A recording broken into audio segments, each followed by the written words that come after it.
Zones of use and sector analysis.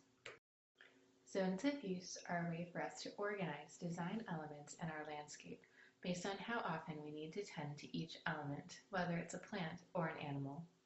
The areas that we need to visit every day would ideally be located closer to the house, and the areas we only need to visit once in a while could be located further away. Every designer's zones of use will look a little different. Some things that you could place in Zone 1 might include an herb garden, annual vegetable beds, and a greenhouse. I like to place my chickens on the border of Zone 1 and 2 because they are so close by, but I can give them the space they need to be rotated through chicken paddocks. Zone 2 might be right for a shed or workshop, and for crops that need tending about once a week. Zone 3 might include long season crops that you can plant once and then harvest later in the fall. This might include calorie crops of corn, potatoes, or other long season vegetables like Brussels sprouts. Zone 3 could also be a great place for honeybees or an orchard. Zone 4 is an area that you may only need to visit a few times a year, which could contain a woodlot for firewood or larger fruit or nut trees. Zone 5 is a semi-managed or wild area that is set aside for learning and appreciation. Zone 5 might also be used for foraging wild foods or tending wild medicinal plants. Take a moment now to sketch out your existing zones of use for your site. How many zones do you currently use? How often do you visit each zone? Now make a list of the elements you would place in each of your future zones of your design. Here's a list to get you started. Begin to sketch out a rough outline of your zones and how they might accommodate the elements you'd like to include in the design.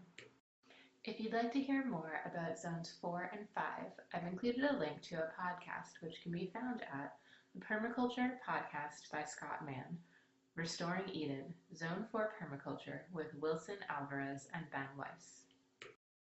Now let's take a look at sectors.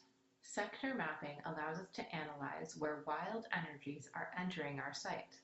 Wild energies include cold winter winds, wild or domesticated animals entering the site, summer and winter sun angles, and pollution. Here is a list of energies that may be entering your site from the outside.